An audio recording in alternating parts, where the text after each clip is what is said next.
This is Casey Cares, Kansas City's nonprofit voice, produced by Charitable Communications. We tell the stories of Kansas City nonprofits and the people behind them. Proudly sponsored by the Ewing Marion Kaufman Foundation. I am Bobby Keys. And I'm Ruth Baum-Diggis. Hi, Bobby. Hi, Ruth. We're doing we're adjusting to the whole new virtual and remote working world, right, Ruth? We're staying safe during coronavirus. We're keeping our guests safe, but we did not want to stop the flow of great information, great stories, things to help our listeners, and hopefully providing you great tools, helping us get through this. And we have a great guest. I'm using great a lot. We have Denise St. Omer, who is Vice President of Grantmaking and Inclusion Initiatives with the Greater Kansas City Community Foundation. Welcome, Denise. Thank you so much, and thank you for inviting me to join you today. Denise, you've got some great information to share with us. It was announced recently that a consortium has come together in the Kansas City metro region to launch this COVID-19 Response and Recovery Fund. Tell us about this initiative. Sure. So, obviously our community, just like other communities around the country, we're in such unusual and unsettling times. And we know that this, unlike any other disaster or recession that we've experienced in the past, is really affecting unprecedented numbers of people in really quickly and immediate ways. And so, as a result of that, there were several of us that came together and just started talking about the fact that we knew that we needed to do something. We all needed to come together to be able to provide critical supports for individuals that were being impacted in our communities. And we needed to do it in really quickly. I've been joking with people that philanthropy's been working at the speed of light, which we don't normally do. But I think that's what has happened, because we recognize how immediate and urgent these needs are. And so the Greater Kansas City Community Foundation, together with the United Way of Greater Kansas City, LISC of Greater Kansas City, and the Mid-America Regional Council, have kind of pooled our energy and our resources and our brains to try to come up with a way that we can rally the community to support individuals that are hurting. And as a result, we were able to launch the Kansas City Regional COVID-19 Response and Recovery Fund. It's probably no small miracle to get all those folks at the table. Can you share with us a little bit, kind of the inner workings of all these great nonprofits coming together? Sure. So, I think each organization individually, it was on our radar. I think because we, other communities in, particularly on the West Coast, in Seattle and in California, had really been hit before we did. It gave us a really good sense of what was coming our way. And so I think what's really interesting is each organization, kind of from their own lens and in their own way, was starting individually to look at ways that we should prepare to be able to respond. And, it started with an email from the Mid-America Regional Council saying, hey, we think we need to do something. And, at the Greater Kansas City Community Foundation, one of the roles that we think is really important for us to play for our donors and our foundation partners is to really try to make sure that we are keeping up with national best practices around grant making. So we had been participating in some of the conversations that were being led by the Center for Disaster Philanthropy and the Council on Foundations to make sure to hear what other communities were doing. And the United Way of Greater Kansas City, they really have a really deep kind of presence and do a lot of grant making and support, particularly around human and social service agencies.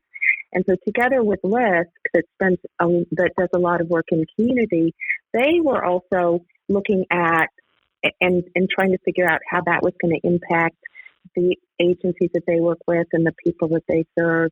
And so it started with an email from Mid-America Regional Council just asking if the four of us would hop on a call, and then we were just off and running from that point. So it was probably, I think from the time that we had that first phone call, probably I would say within 10 days, we had quite a few of, the traditional and the really important foundations signing on saying, if you guys are going to come together and do something, then we're going to support you in that.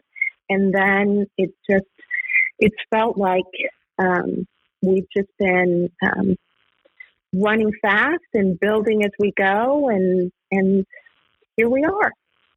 I think it's pretty incredible that you all were able to do this in 10 days. And when I first heard the news, I thought, wow. Bobby, what was your reaction? And jump in here. Oh, yeah. I have a lot of questions about, people who do need help. I mean, I'm on the website and I see a lot of different, all the awesome foundations that helped out. There's a ton of them. And so the people that do need help, how do they approach you? How do they what are the first steps? Do you help with housing and rent and utilities? How does that all work? Well, that's a great question. I'm glad you asked that. So they're really, we are so blessed in this community that we have really amazing and strong nonprofits that have been doing this work of addressing and helping people with those critical human service needs like housing supports, rent, mortgage, utilities, food insecurity, access to healthcare, all of those kinds of things. And what I would say is for individuals, that's where you can call the United Way's 211 line, okay, and it will connect you with those agencies. And so for the fund, what we want to do is we want to, as quickly as possible, get money to those organizations. Mm-hmm. So when people in need show up, they have the resources to help them. So that's really the focus of the fund.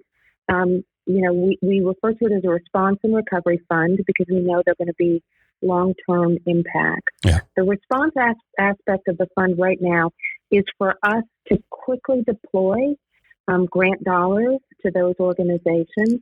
And so any organization, we've also, when we've been looking at and studying how other communities are doing this, philanthropy is not known for making it easy for people to access grants. And so I keep joking with people that it's not time to think outside the box.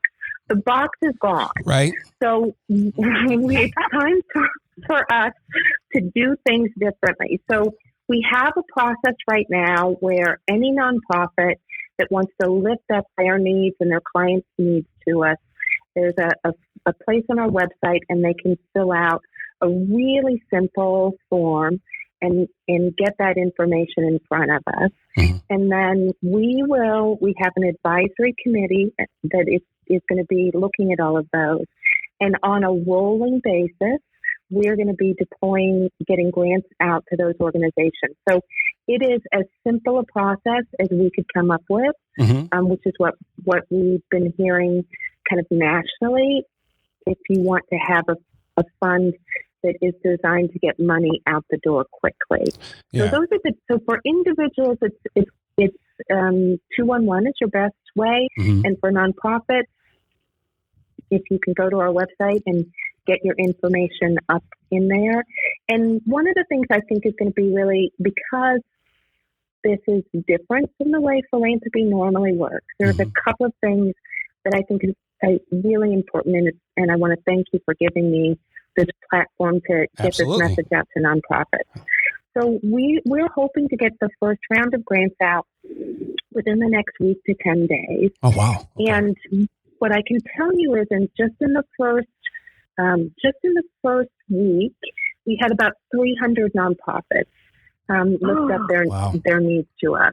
Wow. And so what's really important for all the nonprofits that are listening to you right now is obviously we can't look at all 300 of them at once, but we are going to be, so we'll announce the first round of grants that go out. If you're not in that list, don't think that that's a no. Don't worry about that you're not going to be eligible, or we're not going to be looking at you. We're going to try to do this, unlike normally where it's kind of like we make grants, 4 times a year. We're going to be trying to do this at least bi-weekly. So we will just be continuing to get those grants and those resources out there. Okay. So yeah, I think what we'd like to do with that as well, I'd love to be able to get some of this information out as far as like housing support, the food insecurity, the healthcare, because that's a lot of stuff that people are worried about that aren't being addressed by individuals. So to have that information for these, the nonprofits that help support or that can help people with rent, because in Missouri, they don't have a rent freeze for tenants or for residents.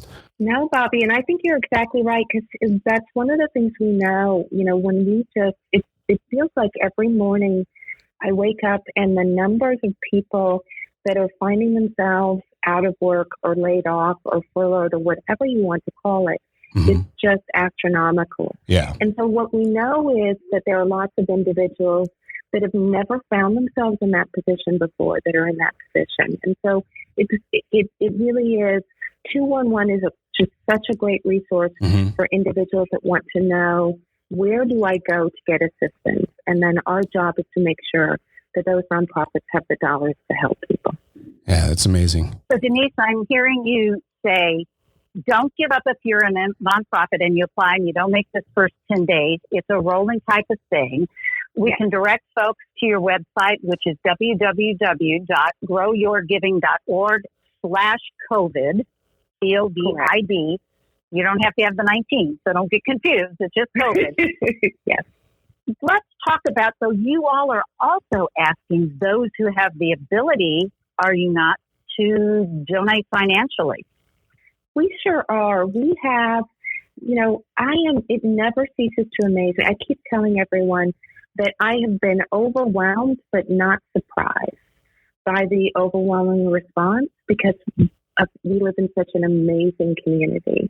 And part of that amazing community is 2 of our most beloved foundations, the Hall Family Foundation and the Sunderland Foundation, have stepped forward to give us a $5 million challenge grant that's going to match donations to the fund. And so we are asking anyone who has the ability to give and help us draw down on that match. So anyone that gives right now has the ability to have their donations doubled and help us serve that many more people. Wow. Where should people go? How can they donate? So there's a couple of, because we have this wonderful partnership with the United Way, any individuals that are interested in making a quick credit card donation, they can go to the United Way's website, and when you go to their website, it'll immediately pull up information on the fund, and if you click on that, then it'll tell you, then you can immediately make your credit card donation. If you want to mail in a check, you can mail a check directly to the Greater Kansas City Community Foundation, and our website has our address, but it's 1055 Broadway Boulevard, Suite 130, KCMO 64105, and we do, we're working remotely as well.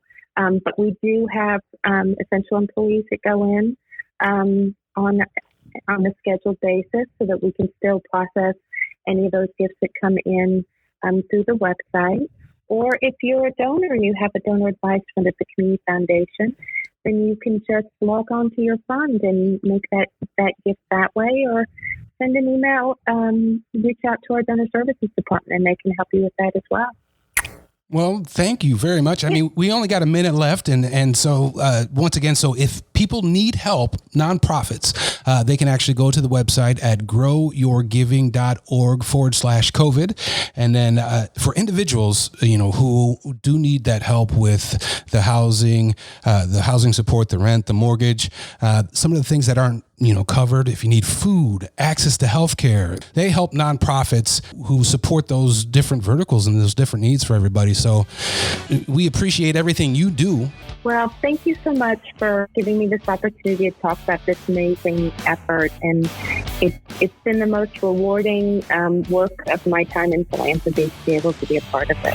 Well, thank you, Denise. We appreciate you. And once again, if you want to help them, just be sure to go out to growyourgiving.org/COVID.